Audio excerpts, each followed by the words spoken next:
जय जय विठ्ठल जय हरि विठ्ठल जय जय विठ्ठल जय हरि विठ्ठल जय जय विठ्ठल जय हरि विठ्ठल जय जय विठ्ठल जय हरि विठ्ठल जय जय विठ्ठल जय हरि विठ्ठल जय जय विठ्ठल जय हरि विठ्ठल जय जय विठ्ठल जय हरि विठ्ठल जय जय विठ्ठल जय हरि विठ्ठल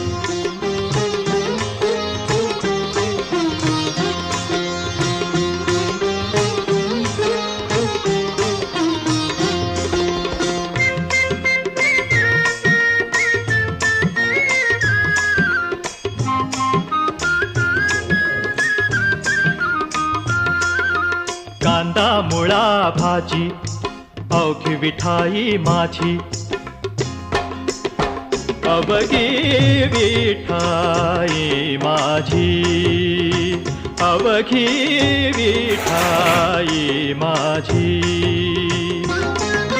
कांदा मुळा भाजी अवघी विठाई माझी जय जय विठ्ठल जय हरि विठ्ठल जय जय विठ्ठल जय हरि विठ्ठल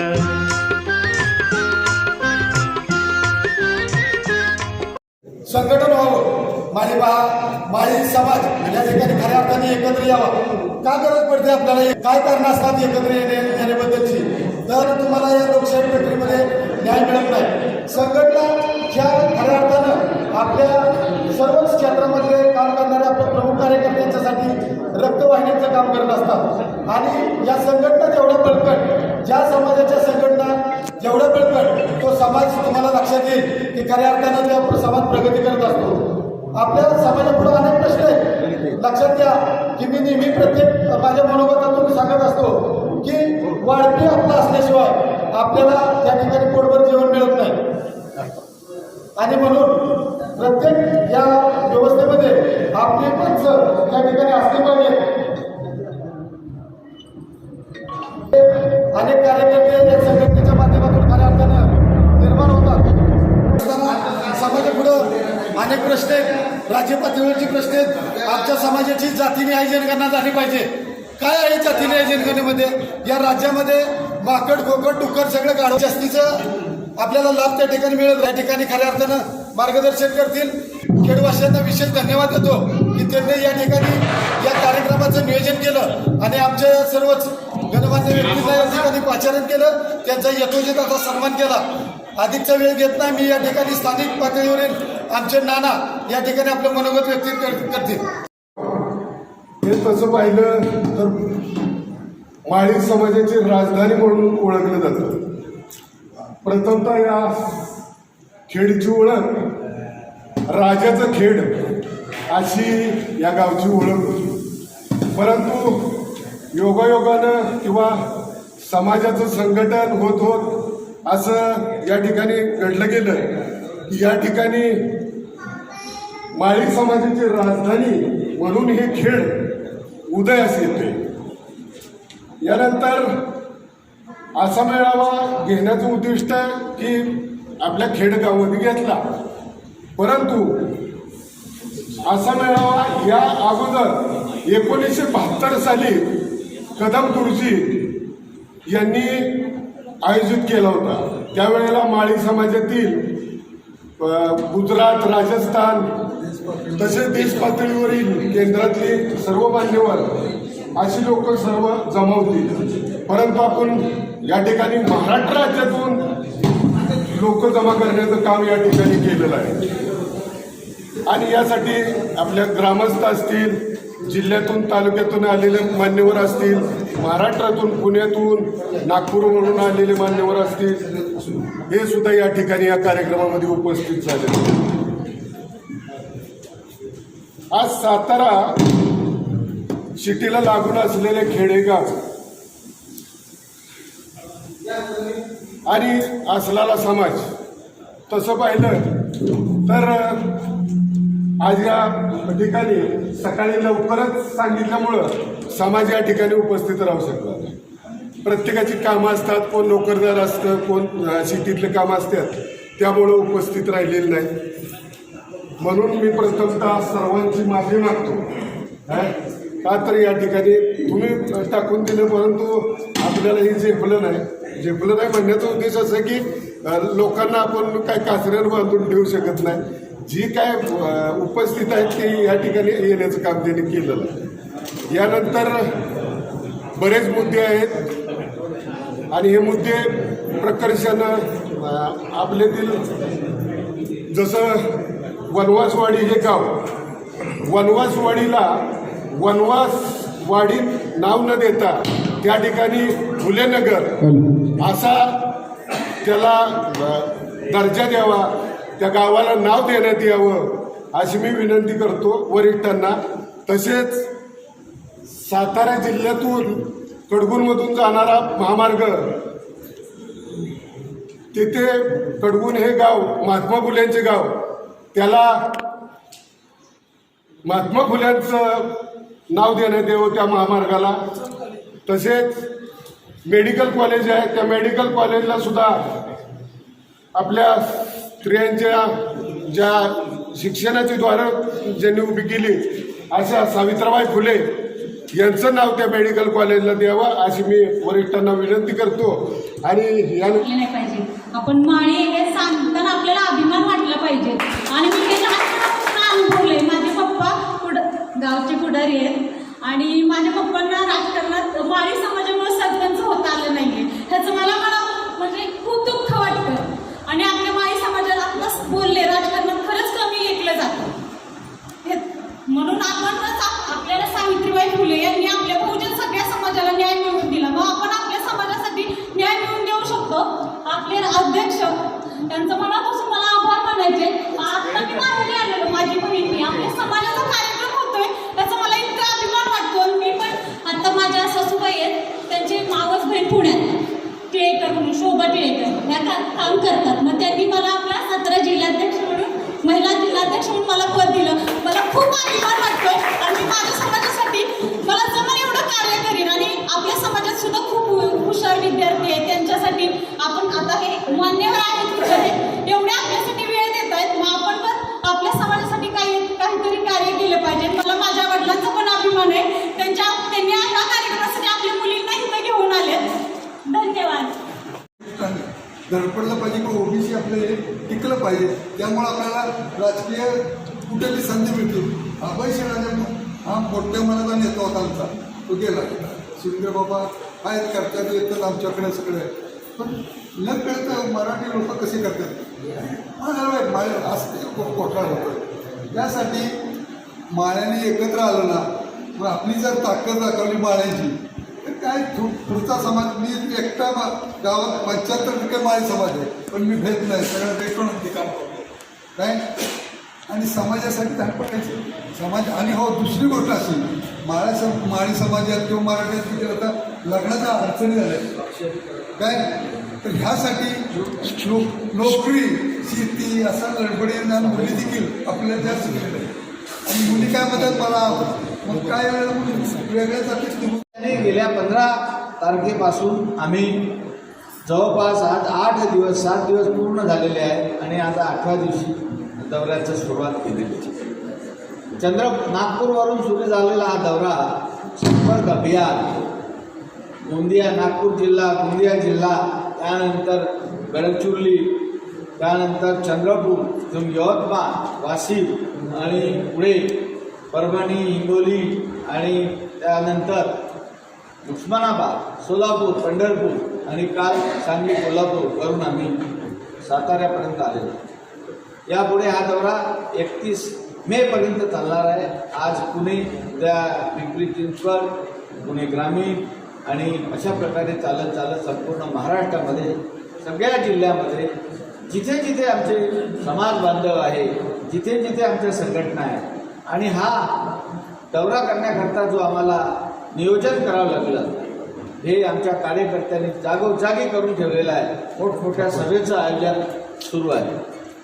सोलापूरला अत्यंत मोठी अशी चांगली पदाधिकाऱ्यांचं नियुक्तीपत्र देण्याचा कार्यक्रम फार मोठ्या प्रमाणावर त्या ठिकाणी झाला. पंढरपूरला सुद्धा चांगली सभा. कारण काय आहे आपल्याला माहिती आहे, आपल्याला जे पत्रक दिलं आहे तो पत्रक तुम्ही डॉक्युमेंट म्हणून आपल्याकडे ठेवा. पत्रक वाचून आपण फेकून द्यायचं नाही. त्यामध्ये माई महासंघाचा पूर्ण इतिहास लिहिलेला आहे, माहिती लिहिलेली आहे. कार्यकारिणीमध्ये कोण आहे याबद्दल सुद्धा सर्व माहिती दिलेली आहे. आणि त्यानंतर आपल्याला संपर्क अभियान करावं आहे. 11 मे पासून आपण हा संपर्क अभियान सुरू केलेला आहे. माई महासंघाची तो स्थापना दिवस म्हणून आपण साजरा करतो आणि 1 वर्ष हा सतत संपर्क चालू राहतो. हा राज्यव्यापी राष्ट्रीय अध्यक्षाचा संपर्क अभियान आहे.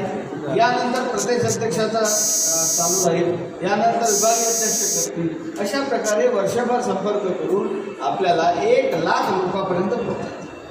आपल्याला काय करायचं, आपले जे पदाधिकाऱ्यांनी नोंद घ्यावी की आपल्याला एक लिंक पाठवण्यात येईल. त्या लिंकद्वारे आपल्याला आपल्या समाजातील डॉक्टर मंडळी आहे, इंजिनियर आहे, सामाजिक कार्यकर्ते आहे, व्यावसायिक आहे, दुकानदार आहे आणि समाजकार्यात अग्रसर असणारे लोक आहे, शिक्षणात अग्रसर असणारे लोक, अधिकारी आहे, इंजिनियर, डॉक्टर, सगळ्यांची नोंद आपल्याला त्या फॉर्ममध्ये घ्यायची आहे. अशा प्रकारे 1 लाख लोकांपर्यंत आपण जाणार आहे.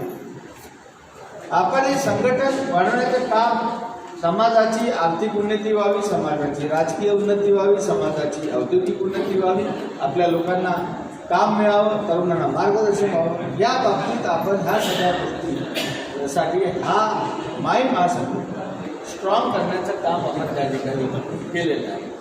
अशा प्रकारे आपण सातत्याने हे काम सुरूच ठेवलेलं आहे. सांगलीमध्ये माझी 3री बैठक आहे आणि माझी त्या इथल्या पदाधिकाऱ्यांना नम्र विनंती राहील की राहिलेलं जे संघटनेचं काम आहे ते काम आपण 1-2 महिन्यामध्ये पूर्ण करावं. त्यामध्ये सगळ्या अध्यक्षाची म्हणजे जिल्हा अध्यक्षाची कार्यकारिणी करावी, तालुका अध्यक्षाची कार्यकारिणी करावी, आघाड्यांचे अध्यक्ष करावे, महिला अध्यक्षाची नियुक्ती करावी. अशा प्रकारे संपूर्ण नियुक्त्या करून हे काम पूर्ण करावं. 1 युनिट म्हणजे 150 लोकांचं आपलं होते. जिल्हा जर आपण तयार केला, 12 आघाड्या आहेत, 12 पंढरपूरचं विठ्ठल त्यांच्या मळ्यामध्ये भेट द्यायला जातात असे संत परंपरेतील आधुनिक संत शिरोमणी संत सावता महाराज, कृषी क्रांतीचे जनक, आधुनिक समाज क्रांतीचे प्रणेते, स्त्री शिक्षणाचे ओजस्वी उद्गाते, कृषीतज्ञ, जलतज्ञ, अर्थतज्ञ, विश्वरत्न, क्रांतीसूर्य महात्मा ज्योतिराव फुले,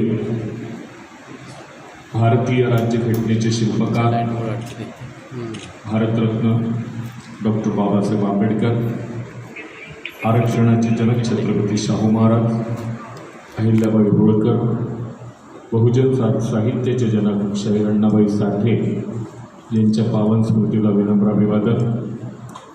आज माळी महासंघाद्वारा आयोजित महासंपर्क यात्रेच्या या सातारा जिल्ह्याच्या कार्यक्रमाला उपस्थित असलेले माळी महासंघाचे प्रदेश अध्यक्ष आदरणीय अरुणभाऊ तिखे, माळी महासंघाचे विश्वस्त काळूरामण्णा गायकवाड, महाराष्ट्राचे प्रदेशाचे उपाध्यक्ष आणि या विभागाचे प्रभारी आदरणीय हिरामणजी भुज, गेल्या 8 दिवसापासून माळी महासंघाचं हे महासंपर्क अभियान संपूर्ण महाराष्ट्रामध्ये सुरू आहे. नागपूरवरून भंडारा, भंडारावरून गोंदियावरून चंद्रपूर, चंद्रपूरवरून यवतमाळ, यवतमाळवरून वाशिम, वाशिमवरून हिंगोलीवरून परभणी, परभणीवरून लातूर, लातूरवरून उस्मानाबाद, उस्मानाबादवरून सोलापूर, सोलापूरवरून सांगली, सांगलीवरून कोल्हापूर आणि कोल्हापूरवरून सातारा जिल्ह्यामध्ये काल रात्री आम्ही पोहोचलो. या 8 दिवसाच्या कार्यकाळामध्ये सकाळ, दुपार, संध्याकाळ, छोट्या सभा, छोटे शिबिरं, मोठ्या सभा, छोट्या बैठका याच्या माध्यमातून आजपर्यंत साधारणतः 8,000 माळी समाज बांधवांची आमचा संपर्क असा वंतवून झाला. ही जी काही चळवळ सुरू आहे किंवा हे जे काही अभियान आज आम्ही हातात घेतलेलं आहे एका दिवसाचं नाही. आणि माझा दावा आहे की सामाजिक संघटनेमध्ये अशा प्रकारचे महासंपर्क अभियान घेणं अतिशय कठीण काम आहे आणि तेही संपूर्ण महाराष्ट्रभर अभियान घेणं कठीण काम आहे. कारण त्याकरिता त्या सामाजिक संघटनेकडे संपूर्ण जिल्ह्यातलं संघटन असावं लागतं, नियोजन करणारी टीम असावी लागते आणि त्याचबरोबर एकत्रित करण्यासाठी संघटना देखील असावी लागते. त्यामुळे अतिशय कठीण काम आहे. आज आम्ही 36 जिल्ह्यांमध्ये फिरणार आहे आणि त्या माध्यमातून माळी समाजामध्ये एक समाज जागृती निर्माण करणार. साधारणतः 1992 ते 2000 पर्यंत माळी समाजाने फार मोठ्या प्रमाणात राजकीयदृष्ट्या, सामाजिकदृष्ट्या, आर्थिकदृष्ट्या, शैक्षणिकदृष्ट्या, सांस्कृतिकदृष्ट्या मोठी झेप घेतली होती. कारण त्यावेळेला मोठं पाठबळ माळी समाजाच्या मागे होतं, राजकीय पाठबळ होतं आणि एक ऊर्जा होती त्यावेळेला. परंतु 2000 नंतर त्या काळामध्ये ज्या काही घटना घडत गेल्या त्याच्यामुळे माळी समाजाच्या काही अपेक्षा वाढत गेल्या. परंतु 2000 नंतर अशी परिस्थिती आली की त्या अपेक्षाची पूर्ती होताना दिसली नाही आणि मग राजकीय दृष्ट्या काही असे निर्णय झाले की ज्याच्यामुळे माळी समाजाला राजकारणामध्ये निवडून येणं कठीण व्हायला लागलं, निवडणुकांमध्ये उतरायला कठीण व्हायला लागलं, ज्याला डिलिमिटेशन प्रोसेस म्हणतात, मतदारसंघाची आखणी म्हणतात. ज्यांच्या हातामध्ये सत्ता होती त्यांनी स्वतःला पूरक अशी मतदारसंघाची आखणी करून त्यांचे प्रतिनिधी कशा प्रकारे निवडून येतील अशा प्रकारची आखणी केली आणि माळी समाजाचा जो गठ्ठा मत आहे त्याचे 2 तुकडे होऊन माळी समाजाच्या मतांचं विभाजन कसं होईल अशा प्रकारची आखणी केली आणि त्याच्यानंतर हळूहळू मग राजकीय दृष्ट्या किंवा सहकार क्षेत्रामध्ये किंवा सामाजिक क्षेत्रामध्ये माळी समाज मागे पडत गेला आणि हळूहळू मग त्या ज्या अपेक्षा आहेत त्या अपेक्षांची पूर्ती होताना दिसत नव्हती आणि त्याच्यामुळे मग हळूहळू एक माळी समाजामध्ये न्यूनगंड निर्माण झाला की आपल्याला कोणी वाली नाही, आपण समोर जाऊ शकत नाही, आपली ताकद नाही किंवा आपल्याला समोर भविष्य नाही, अशा प्रकारची एक मानसिकता या माळी समाजाची होत गेली आणि आज आपण सर्वजण त्या मानसिकतेचे बळी ठरत आहोत. परंतु तू वस्तुस्थिती अशी आहे की अशा प्रकारची मानसिकता होण्याचं काहीही कारण नाही. समाजामध्ये अनेक असे लोक आहेत जे उत्तम उच्चपदस्थ आहेत, समाजामध्ये अनेक असे राजकीय नेते जे चांगलं काम करतात आहेत, समाजामध्ये अनेक असे अधिकारी जे समाजाला मदत करण्याला तयार आहेत, समाजामध्ये असे अनेक उद्योगपती आहेत ज्यांच्याकडून प्रेरणा घेऊन नवीन उद्योगाची निर्मिती होऊ शकते. परंतु या सर्वांना एका माळेत आणण्याचं काम करण्याची आवश्यकता आहे आणि त्याच्याकरता हा महासंपर्क अभियान. प्रत्येक समाजामध्ये समस्या असतात, तशा माळी समाजामध्ये सुद्धा समस्या आहेत, प्रत्येक समाजामध्ये. परंतु भीतीने ग्रस्त, न्यूनगंडाने ग्रस्त होऊन आपण समजा काम करू तर त्या समस्यांवर समाधान शोधणं आपल्याला शक्य होणार नाही आणि याच्याकरता संघटन आवश्यक. आपण भगवान दत्तप्रभूंच्या दरबारामध्ये बसलोय, सावता महाराजांचं मंदिर बसलेलं आहे, एका आध्यात्मिक वातावरणामध्ये बसलेलं आहे. आपण भगवान श्रीकृष्णाने दिलेला गीतेचा उपदेश आपल्याला माहिती आहे. ज्या वेळेला रणांगणावर अर्जुनाने श्रीकृष्णाला विचारलं की हे श्रीकृष्णा, कलियुगामध्ये सर्वात मोठी शक्ती कुठली राहील, त्यावेळेला गीता सांगते की श्रीकृष्ण म्हणतात कलियुगे संघटने शक्ती. कलियुगामध्ये संघटन हीच शक्ती आहे आणि त्याचं मूर्तिमंत उदाहरण आपण गेल्या 4 ते 5 वर्षापूर्वी पाहिलं की एका समाजाचे लाखो लोक काहीही न बोलता फक्त रस्त्यावर उतरले आणि त्यांना पाहिजे ते त्यांनी मिळवून घेण्याचा प्रयत्न केला. आता कोर्टामध्ये केस सुरू आहे, त्याचे जे काही निकाल येईल, पण सरकारला त्यांनी वाकवलं आणि सरकारला आरक्षण देण्याकरता भाग पाडलं. त्यामुळे संघटन ही सर्वात मोठी शक्तीच आहे आणि त्या शक्तीच्या माध्यमातून आपण आपल्यातला मागासलेपणा दूर करू शकतो, आपल्यातलं भीतीचं वातावरण दूर करू शकतो आणि एक प्रकारे समाजाची ताकद दाखवून समोरच्याला वाकवू देखील शकतो. आणि हे शक्य आम्ही विदर्भात केलेलं आहे आणि त्याच्याकरता कॅडर बेस्ड संघटना असणं आवश्यक आहे. समाजामध्ये अनेक संघटना असायलाही पाहिजे, कारण जेवढ्या जास्त लोक खाली काम करतील जमिनीवर तेवढं समाजामध्ये जागृतीचं काम होईल. परंतु त्या संघटनांमध्ये अजूनही संघटना स्थापन करण्याचं कारण काय, आपण कशा करता संघटना स्थापन केली, आपला उद्देश काय आहे आणि त्या उद्देश प्राप्ती करता कुठल्या पद्धतीची समाज संघटनेची एक प्रारूप पद्धत आपण कशी स्वीकारावी याच्याबद्दल विसंगती या समाजाच्या संघटनांमध्ये. आणि त्याच्यामुळे एका ठिकाणी आपण एका उद्देशाने समोर जाऊ शकत नाही. सामाजिक संघटनाचं जे काम आम्ही पाहतोय गेल्या 10-12 वर्षातलं, त्याच्यामध्ये एखाद्या कार्यक्रमाकरता एकत्र येणं, कार्यक्रमाकरता त्या एकत्रीकरणातून वर्गणी गोळा करणं, तो कार्यक्रम संपन्न करणं आणि त्याच्यानंतर पुन्हा वर्षभरानंतर अशाच प्रकारच्या कार्यक्रमाकरता एकत्र येणं. परंतु रचनात्मक कामाद्वारे प्रत्येक गावागावामध्ये प्रतिनिधी नेमणं, त्याच्या माध्यमातून समाज जागृती करणं, समाज बांधवांच्या मनामध्ये समाजाप्रती अभिमान बिंबवणं, समाजाप्रती अभिमान बिंबवणं आणि त्याच्या माध्यमातून त्याचं मनोबल उंचावून समाजाच्या आर्थिक परिस्थितीमध्ये समाजाला आर्थिकदृष्ट्या शैक्षणिकदृष्ट्या प्रगत बनवण्याचं काम करण्याची जी रचना आहे ती या संघटनांमध्ये दिसते.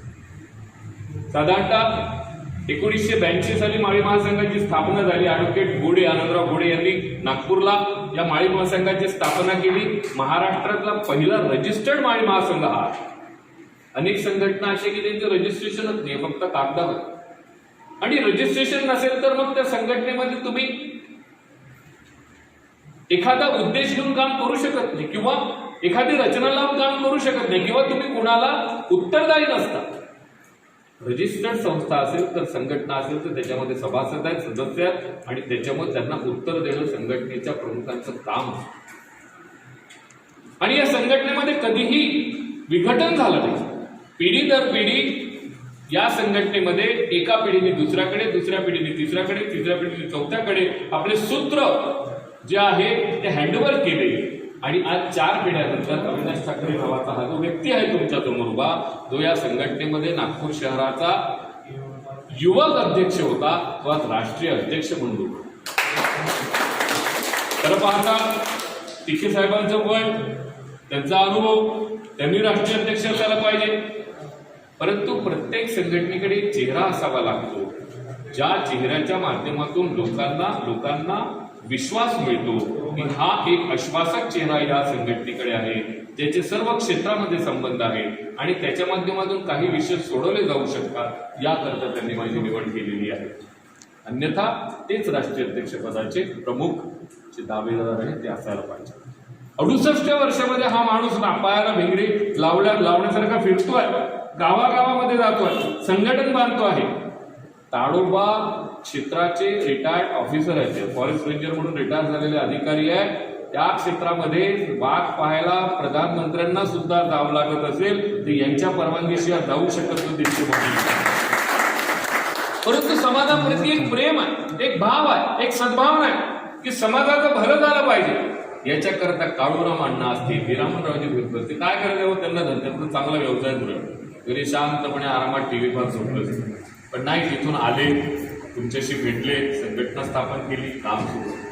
असे अनेक लोक या संघटनेमध्ये काम करतात. ते का गेलं, ते कोणी स्थगित केलं, कोणामुळे स्थगित झालं याच्या खोलात मी जाणार नाही. याच्या संदर्भातलं विस्तृत व्हिडिओज, लेख माझ्या स्वतःच्या पेजवरून, माझ्या युट्यूब चॅनलवरून सातत्याने प्रसिद्ध होत असतात. त्याच्या खोलामध्ये मी जाणार नाही. आरक्षण गेलं हे चिंतेची बाब आहे. त्याच्यापेक्षा जास्त चिंतेची बाब अशी आहे की जी पद्धती आरक्षणाला परत पुनर्स्थापित करण्याकरता वापरण्यात येत आहे त्या पद्धतीमुळे शंका येते की खरंच ओबीसीचं आरक्षण पुनर्स्थापित होईल का. कारण जो 2010ला निकाल लागला त्या 2010च्या निकालानुसार गावागावामध्ये जाऊन एक सायंटिफिक माहिती गोळा करून गावापर्यंतचं ओबीसीचं संख्यात्मक माहिती निवडणूक आयोगाला, सुप्रीम कोर्टाला जोपर्यंत देत नाही तोपर्यंत आरक्षण पूर्ववत सुप्रीम कोर्ट करणार नाही, अशा प्रकारची रचना आहे.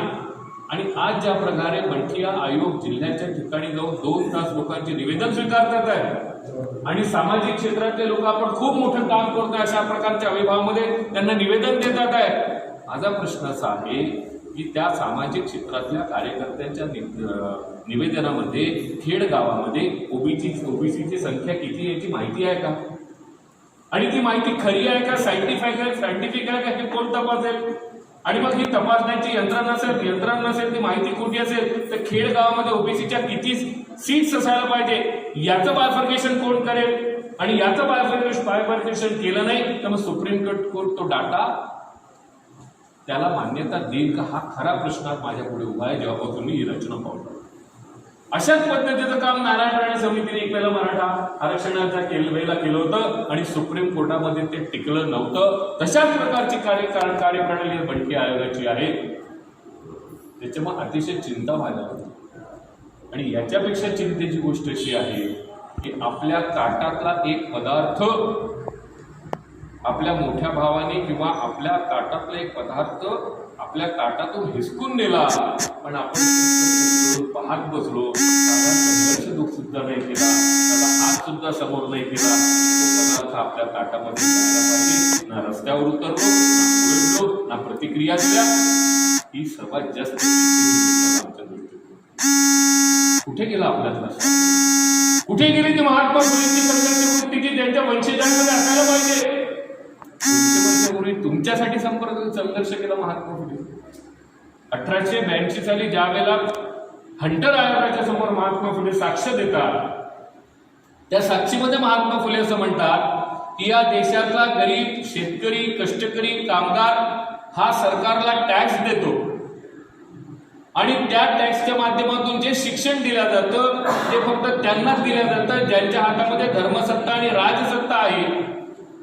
आणि मग या गरीब शेतकरी, कामगार, कष्टकरी मुलांना शिक्षण दिलं नाही तर त्यांना इंग्रज सरकारमध्ये नोकऱ्या मिळतील कशा? आणि त्यांना इंग्रज सरकारमध्ये नोकऱ्या मिळाल्या नाही तर ते त्यांच्याच प्रकारच्या गरीब शेतकरी, कष्टकरी, कामगार वर्गाकरता धोरण ठरवतील कसे? आणि त्यांनी समजा आपल्याकरता धोरण ठरवले नाही, त्या गरीब शेतकरी, कामगार, कष्टकरी वर्गाची प्रगती होईल कशी?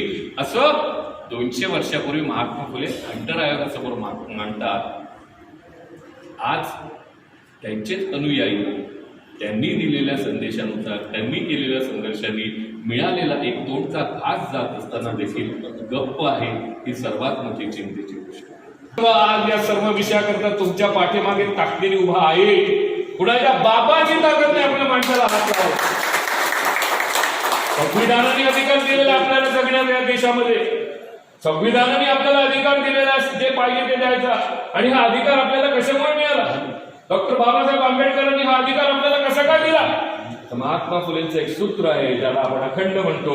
त्या अखंडामध्ये महात्मा फुले म्हणतात, निर्मिकांनी निर्मित केलेल्या या वसुंधरेवर उपलब्ध असलेल्या वस्तूंवर सर्वांचा समान अधिकार आहे.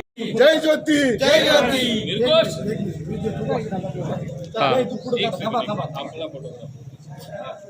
हात वर करा.